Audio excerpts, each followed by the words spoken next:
Ngayon, etong hamon sa iyo ngayon, John Vic, kung talagang hindi yabang ang pinagsasabi mo. Sino ang nag-offer sa iyo? Ha? Sino at bakit hindi mo ipinahuli? Nakagaya ng ginawa nitong si Congressman Leviste. Bakit? Hindi mo na ipahuli o hindi mo ipahuli o hindi mo... Baka naman kasi tama ang bulong sa akin ni Mang Teban. Kasi ang bulong sa akin ni Mang Teban, ang totoo niyan,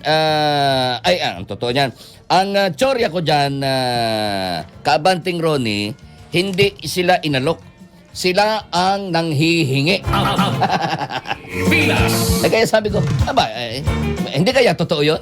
Oo, baka nga. Baka binabaliktad lang, masabi lang o mema lang, di ba? Pero I doubt naman which is parang pwedeng mangyari. Kasi kilala naman itong gobyerno ito sa buong mundo na itong kasalukuyang gobyerno ito ang pinakakorap na gobyerno sa kasaysayan ng Pilipinas. Ronnie Ramos, Abante. Kaya, John Vic, ang hamon sa iyo, sino? Sino ang nag-alok sa iyo at bakit hindi mo ipinahuli? Kagaya ng ginawa ni Congressman Leandro Legarda Leviste. Ronnie Ramos, Abante Pilipinas. Ayan ho tanong na tungkulin mong sagutin sa harapan ng taong bayan. Iniyabang mo na ipinagmalaki mo pa.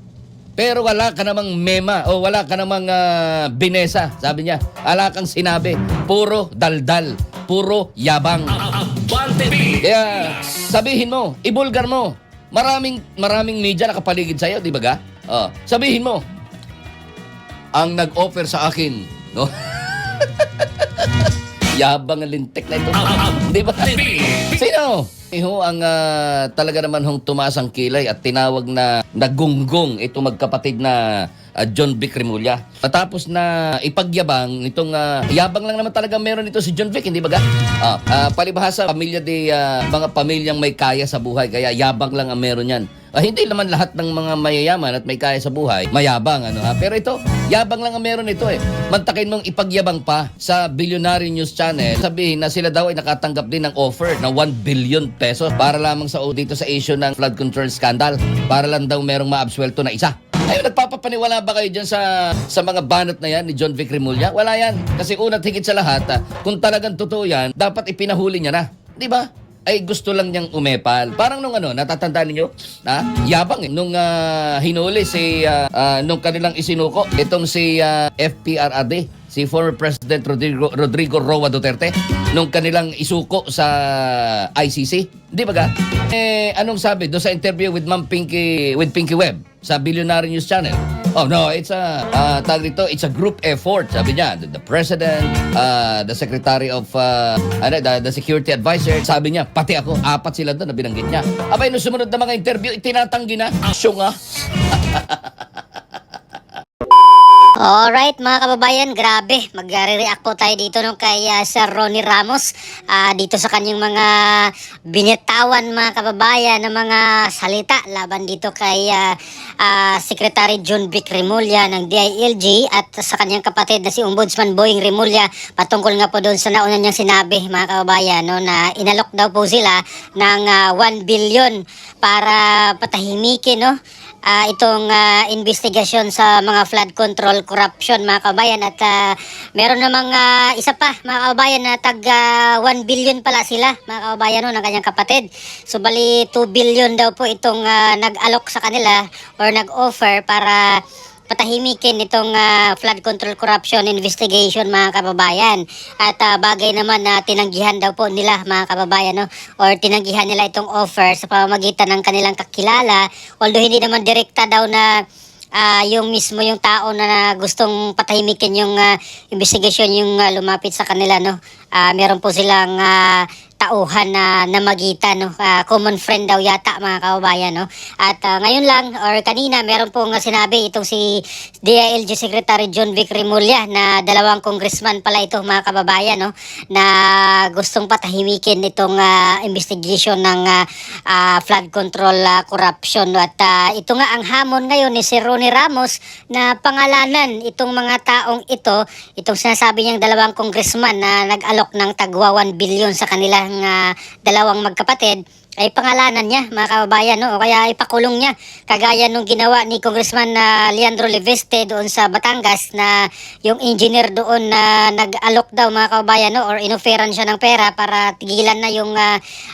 investigation doon sa flood control anomalies, no? Or flood control project doon sa kanyang distrito sa Batangas 1st District, mga kababayan. Pinakulong niya, pinahuli niya, mga kababayan, no? Pina-entrap niya yung engineer na iyon ng DPWH. At ito naman yung buwelta ngayon ni si Ronnie Ramos, no, sa kay Secretary Remulla, no, na ipakulong nga itong nag-alok sa kanya ng 1 billion, mga kababayan. Imagine mo, 1 billion, mga kababayan. At dalawa pa sila, no, magkapatid, tagawa 1 billion sa kanila, mga kababayan. Kaya dito, sinabi po ni Sir Ronnie na walang katakot-takot, na sinabi niyang yabang lang daw to, no. Puro yabang lang daw po itong si Secretary John Vic Remulla. Itong pinagagawa niya, no, kagaya daw po noon na nangyari nung interview niya doon kay Pinky Web, no, ng Bilyonaryo Channel, na yung pagdala nila kay PRRD doon sa Dahig, Netherlands, ay group effort daw po yun, mga kababayan, no, sa pamagitan nila. At itong nakasunod or mga sumunod na interview ay tinanggi na, mga kababayan, yung patungkol doon sa kanyang mga statement doon sa programa ni Pinky Web na group effort, no, nila ng mga secretary, mga malaking tao ng gobyerno, mga kababayan. At itinanggi naman yan nung kalaunan na kaya sinabi tuloy ni Sir Ronnie Ramos na puro yabang lang at syunga, no, tinawag niya pang syunga itong si Secretary John Vic Remulla, mga kababayan. At para naman sa aking opinion dito, mga kababayan, no, bilang isang ordinaryong Pilipino, ay dapat ganun din ang gawin sana ni Secretary John Vic Remulla, no, na ipakulong or talagang ipahuli niya itong nag-attempt na nag-alok sa kanya, na bayaran siya, kasi bribery na po yan, mga kababayan. Bribery is a serious criminal offense, mga kababayan, no, at malaki din po yung parusahan yan, mga kababayan, lalo na billion po yung pinag-uusapan ditong pera, no, na ibabayad sa kanila para, or yung kapalit ay tigilan na yung investigation sa flood control. At itong sinasabi niya na dalawang congressman ay talagang malaking na po yan, mga kababayan, no, development dito sa ongoing na investigation sa flood control corruption. Kasi kung itong mga congressman na ito ay malamang involved talaga dito sa flood control corruption at 1 billion ba naman ang susuhol sa'yo, siguro malamang malaki din po yung kanilang mga kinita dito, no, sa flood control corruption, mga kababayan, no. At kung ipahuli ito ni Secretary Remulla, itong dalawang congressman na ito, ay siguro matutuwa pa yung mga tao dito, mga kababayan, sa kanya, no.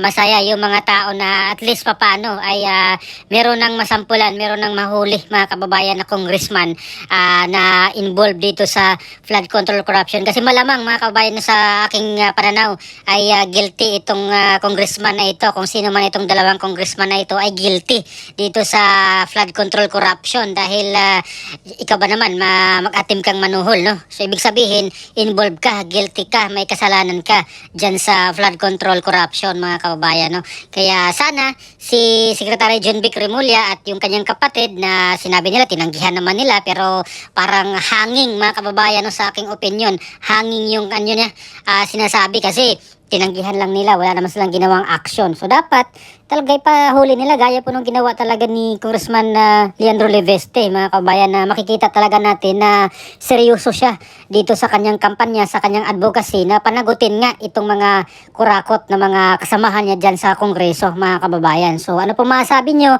dito sa kay Sir Ronnie Ramos, no, na talagang tahasan niya pong sinabi dito kay Secretary John Vic Remulla na puro yabang lang at syunga pa, mga kababayan.